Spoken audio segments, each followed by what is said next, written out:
हाँ जी, good evening. कल हमने क्या पढ़ा था, SN1 रिएक्शन के बारे में। ठीक है, आज हम पढ़ेंगे SN2 रिएक्शन के बारे में। SN2 के बारे में देखो, मैंने कल आपको थोड़ा बहुत बताया था। सबसे पहले ये क्या है आपके पास, सब्स्टिट्यूशन न्यूक्लियोफिलिक बायोमोलिकुलर।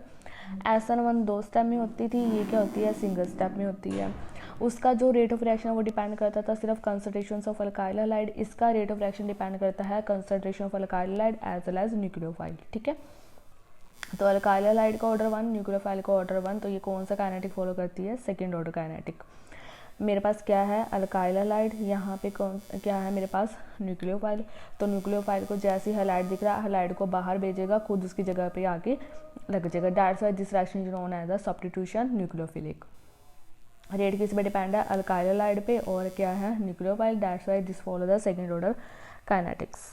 ठीक है, एग्जाम्पल लेते हैं अब हम इसके मैकेनिज्म को समझने के लिए। मेरे पास देखो नॉर्मल एग्जांपल क्या है, अगर मैं एग्जांपल हूँ, मेरे पास क्या है, मिथाइल ब्रोमाइड। ठीक है, इसकी मैंने क्या करवानी है, hidrosis in presence of hydroxide ions. तो क्या होएगा, इसके ऊपर भी क्या है, नेगेटिव चार्ज। हाइड्रोक्साइड क्या करेगा, स्ट्रॉन्ग न्यूक्लियोफाइल ब्रोमाइड से इसको भेजेगा बाहर, आ जाएगा CH3OH, और यहाँ पे क्या लग जाएगा, Br नेगेटिव चार्ज। ठीक है, अब इसका मैकेनिज्म क्या कहते हैं, मैकेनिज्म समझते हैं। सबसे पहले देखो ये क्या कहते हैं कि ये जो OH नेगेटिव है ना, ये जो OH नेगेटिव है, ये क्या करता है, मिथाइल ब्रोमाइड के बैक साइड अटैक करता है, फ्रंट साइड अटैक नहीं करता। क्यों, क्योंकि अगर ये फ्रंट साइड अटैक करेगा तो ये खुद भी नेगेटिव चार्ज है, सामने ब्रोमीन भी इसको नेगेटिव चार्ज दिख रहा है, तो सिमिलर चार्जेस क्या करते हैं, रिपेल करते हैं, ऑपोजिट चार्जेस क्या करते हैं, अट्रैक्ट करते हैं। अगर in case hydroxide ion front side आके अटैक कर रहा है तो इसको सामने नेगेटिव चार्ज Br दिख रहा है, तो ये क्या करेगा, इसको रिपेल करेगा, रिपल्शन होगी। तो इस रिपल्शन को प्रिवेंट करने के लिए जो हाइड्रोक्साइड आयन है वो क्या करता है, मिथाइल ब्रोमाइड के बैक साइड अटैक करता है, जिसकी वजह से हमारे पास क्या बनता है, मतलब एक स्टेबल प्रोडक्ट बनता है। ठीक है, अब जब वो बैक साइड, जब हाइड्रोक्साइड मिथाइल ब्रोमाइड के बैक साइड पीछे से आगे अटैक करेगा तो यहाँ पे क्या होती है, एक ट्रांजिशन स्टेट की फॉर्मेशन होती है। SN1 की बात करें तो SN1 में इंटरमीडिएट क्या बनता था, कार्बोकेटाइन। SN2 में हमारे पास इंटरमीडिएट क्या बनता है, ट्रांजिशन स्टेट। ट्रांजिशन स्टेट का मतलब क्या है कि ओल्ड बॉन्ड ब्रेक होंगे, न्यू बॉन्ड फॉर्म्ड होंगे। अब न्यू बॉन्ड किसके साथ फॉर्म होना है, हाइड्रोक्साइड के साथ। बॉन्ड ब्रेक किसका होना है, Br का। तो यहाँ पे क्या होएगा, पार्शियल फॉर्मेशन होगी कार्बन और OH बॉन्ड की, और पार्शियल ब्रेकेज होगी कार्बन और Br के बॉन्ड की। ठीक है, अब ये जो ट्रांजिशन स्टेट है ये हमारे पास क्या होती है, एक तरह से शॉर्ट लिव्ड होती है, मतलब ज़्यादा समय तक ये ऐसे नहीं रह सकती। तो ये क्या आएगी, फास्ट स्टेप, यहाँ से क्या करेगी, ब्रेक डाउन होके हमें क्या दे देगी, फाइनल प्रोडक्ट, मतलब अपने में से Br को भेजेगी बाहर, और यहाँ पे हमारे पास क्या बन जाएगा, अपना फाइनल प्रोडक्ट बन जाएगा। ठीक है, इतनी बात समझ में आ गई। अब हम बात करते हैं काइनेटिक्स। एक मिनट,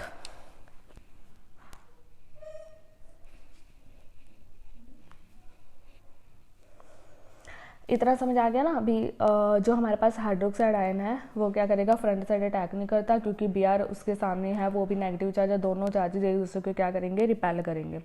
तो हाइड्रोक्साइड क्या करेगा, उसके बैक साइड अटैक करेगा। बैक साइड अटैक करने से क्या बनेगी, ट्रांजिशन स्टेट। ट्रांजिशन स्टेट का मतलब क्या है, पार्शियल फॉर्मेशन होगा हमारे पास COH बॉन्ड जो अटैक कर रहा है, एंड ब्रेकेज होगी कार्बन Br के बॉन्ड की। ठीक है, उसके बाद ये ट्रांजिशन स्टेट ज़्यादा लंबी नहीं चलती, थोड़े टाइम तक चलती है, फिर ये ब्रेक डाउन हो जाएगी और हमें फाइनल क्या दे देती है, प्रोडक्ट दे देती है। ठीक है, अब बात करते हैं काइनेटिक्स की। काइनेटिक्स का बात क्या है, देखो फर्स्ट स्टेप तो हमारा स्लो ही होएगा। ट्रांजिशन स्टेट हमारा क्या एक तरह से स्लो प्रोसेस है। ठीक है, ट्रांजिशन स्टेट में क्या होता है, कोलिजन होता है किसका, मिथाइल ब्रोमाइड का और हाइड्रोक्साइड आयन का आपस में क्या होता है, कोलिजन होता है। सो जो रेट ऑफ रिएक्शन है वो किस पे डिपेंड कर रहा है, ट्रांजिशन स्टेट स्लो प्रोसेस है। स्लो प्रोसेस का मतलब क्या है, मिथाइल ब्रोमाइड एंड हाइड्रोक्साइड में आपस में क्या होता है, कोलिजन होता है। कोलिजन इन दोनों में हो रहा है, दैट्स व्हाई जो हमारा रेट है वो डायरेक्टली प्रोपोर्शन किसके है, अल्काइल हैलाइड के एंड न्यूक्लियोफाइल के। तो इसका ऑर्डर भी 1 है, इसका ऑर्डर भी 1 है, तो 1 + 1 कितना हो गया, 2। That's why SN2 reaction follow the second order kinetics. ठीक है, इतनी बात समझ में आ गई। अब बात करते हैं स्टीरियोकेमिस्ट्री की।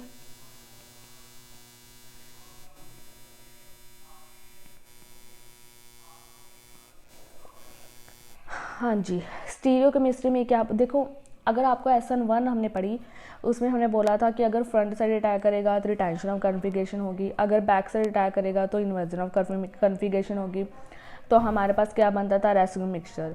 बट जो रेसिड्यू मिक्सचर था वो कंप्लीट नहीं मिलता, वो हमें क्या मिलता है, पार्शियली मिलता है, क्योंकि फ्रंट साइड अटैक करने पे हमें रिटेंशन मिल रही है, मतलब एक्चुअल में वो कुछ हो ही नहीं रहा था, है ना, ये कुछ था।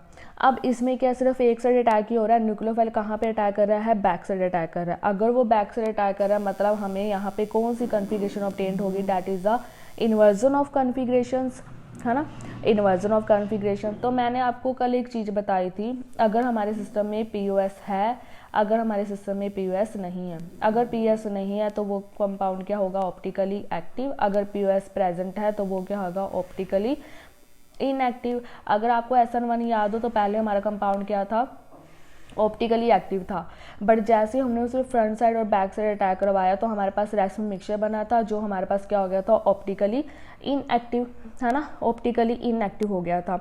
ठीक है, अब उसी तरह स्टार्टिंग में ये कंपाउंड में भी प्लेनोसिमेट्री तो है ही नहीं, कहाँ पे है, इसमें प्लेनोसिमेट्री तो है ही नहीं, ये कंपाउंड हमारा क्या है, ऑप्टिकली एक्टिव। तो अब इसमें अटैक सिर्फ एक साइड हो रहा है, कहाँ पे अटैक हो रहा है, back side attack. Back side attack होने से क्या बन रही है, इन्वर्जन ऑफ कॉन्फ़िगरेशन।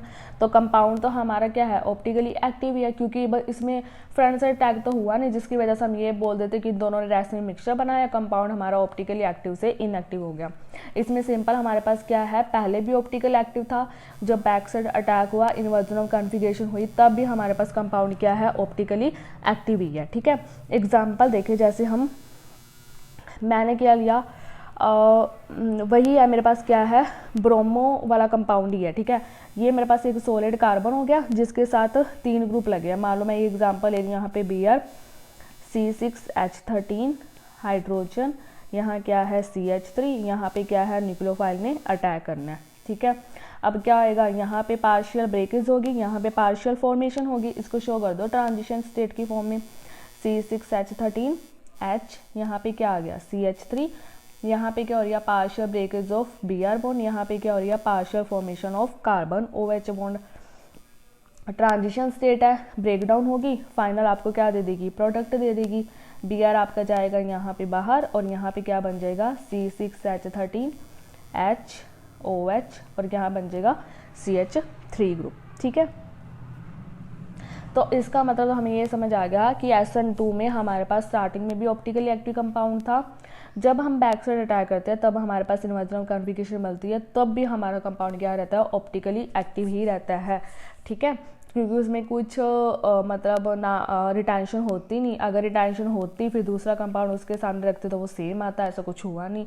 तो बैक साइड अटैक पे इन्वर्जन ऑफ कॉन्फ़िगरेशन है, कंपाउंड पहले भी ऑप्टिकली एक्टिव था, अब भी ऑप्टिकली क्या है, एक्टिव है। ठीक है, अब बात करते हैं नेक्स्ट क्वेश्चन की, reactivity of alkyl halides towards SN2 reaction. अगर हम SN1 की बात करें तो SN1 में इंटरमीडिएट क्या था, कार्बोकेटाइन, रिएक्टिविटी अल्काइल हैलाइड क्या थी, टर्शरी, देन सेकेंडरी, देन क्या थी, प्राइमरी। बट SN2 में हमारे पास इंटरमीडिएट क्या है, ट्रांजिशन स्टेट, हमारे पास रिएक्टिविटी क्या है अल्काइल हैलाइड की, पहले प्राइमरी, देन सेकेंडरी, देन क्या है, टर्शरी। अब इसका रीज़न क्या है कि SN1 में तो कार्बोकेटाइन ज़्यादा सेल हो, तो हमने बोल दिया कि टर्शरी ज़्यादा रिएक्टिव है। अगर ट्रांजिशन स्टेट है तो हम बोलते हैं कि प्राइमरी ज़्यादा रिएक्टिव है। तो उसका रीज़न क्या है, देखो, अगर ट्रांजिशन स्टेट है, ट्रांजिशन स्टेट तो पहली बात, पहले भी वो बेचारी क्या रहती है, थोड़े टाइम के लिए रहती है। ठीक है, अगर हम बात करें अपने, तो जो अटैक होता है SN2 रिएक्शन का, वो प्राइमरी अल्काइल हैलाइड में इजी होता है as compare to tertiary alkyl halide. क्यों, देखो, अगर मैं एक मिनट इधर देखो, हमने क्या बनी, अल्काइल हैलाइड की रिएक्टिविटी क्या है, प्राइमरी, सेकेंडरी और टर्शरी, है ना। ये हमारे पास हो गया टर्शरी कार्बन, ये हमारे पास हो गया, मान लो यहाँ पे कुछ भी, ये Br मैंने यहाँ लगा दिया, ये Br यहाँ लगा दिया, यहाँ पे Br लगा हुआ है। ठीक है, अब इस टर्शरी के साथ 3 ग्रुप लगे हुए हैं, इस सेकेंडरी के साथ 2 ग्रुप लगे हुए हैं, इसके साथ कोई भी ग्रुप नहीं है ना। अब ट्रांजिशन स्टेट स्लो प्रोसेस है, थोड़े समय के लिए रहती है, तो वो चाहेगी कि मैं अपनी मतलब एक छोटा सा ग्रुप सेलेक्ट करूं, उसको जल्दी सेलेक्ट करवा के और मैं ब्रेक डाउन हो जाऊं, है ना। अगर हम इसको देखें टर्शी में 3 ग्रुप लगे हुए हैं, सेकेंडरी में 2 ग्रुप लगे हुए हैं, प्राइमरी में 1 ग्रुप लगे हुए हैं। तो टर्शी में स्टीरिक हिंड्रेंस बहुत ज़्यादा है ना, सेकेंडरी में थोड़ी कम है, प्राइमरी में तो उससे भी कम है। तो क्या हो रहा है अभी टर्शरी में एक तरह से क्राउडिंग क्रिएट हो रही है, हिंड्रेंस क्रिएट हो रही है, ठीक है। टर्शरी वाले में 3 ग्रुप लगे हुए हैं, तीनों के तीनों क्या कर रहे हैं, क्राउड क्रिएट कर रहे हैं। ये क्राउड क्या कर रहा है, एक तरह से हिंड्रेंस का काम कर रहा है जिस न्यूक्लियोफाइल ने उसके पास आना है, ठीक है। तो ऐसे हिंड्रेंस को हमने क्या बोल दिया, स्टीरिक हिंड्रेंस। अगर हम सेकेंडरी की बात करें तो सेकेंडरी में 2 ग्रुप है, टर्शरी से थोड़ी सी क्राउडिंग कम है, प्राइमरी में एक भी ग्रुप नहीं है, तो प्राइमरी में तो क्राउडिंग बिल्कुल निग्लेजिबल्स है ना। अब जिसमें स्टीरिक हिंड्रेंस नहीं है वहाँ पे न्यूक्लियोफाइल का अटैक करना क्या होएगा, इजी होगा, क्योंकि उसने बैक साइड अटैक करना है, जहाँ पे उसको 3-3 ग्रुप दिख रहे हैं, पहले तो उसको 3-3 ग्रुप को एडजस्ट करना पड़ेगा, फिर जाके उसको न्यूक्लियोफाइल को अटैक करवाना पड़ेगा। अगर मैं आपको सिंपल लैंग्वेज में समझाऊँ तो SN1 में क्या था, tertiary, secondary, primary due to the stability of intermediate carbocation. अगर हम इसकी बात करें SN2 की, यहाँ पे क्या है, प्राइमरी, सेकेंडरी, टर्शरी, इंटरमीडिएट क्या है, ट्रांजिशन स्टेट। ट्रांजिशन स्टेट थोड़ी टाइम के लिए होती है, इसलिए ये वहाँ पे अटैक प्रेफर करेगी जहाँ पे इसको क्राउडिंग या भीड़ भड़ाका कम दिखेगा, ये चाहेगी कि मैं वहीं पे अपना प्रोडक्ट बना दूँ। अगर हम टर्शरी में देखें तो 3 अल्काइल ग्रुप है, सेकेंडरी में 2 है, प्राइमरी में 1 भी नहीं है। तो टर्शरी में क्राउडिंग ज़्यादा है, अगर क्राउडिंग ज़्यादा है तो अगर इसके पास बाहर से कुछ भी आएगा, ये क्या करेगा, हिंड्रेंस क्रिएट करेगा, जिसकी वजह से न्यूक्लियोफाइल को यहाँ पे अटैक करने में क्या होगी, डिफिकल्टी होगी। दैट्स वाई सेकेंडरी में अटैक थोड़ा इजी हो जाएगा, प्राइमरी में सबसे ज़्यादा होगा। तो due to the most steric hindrance towards the nucleophile, tertiary is less reactive as compared to secondary and primary।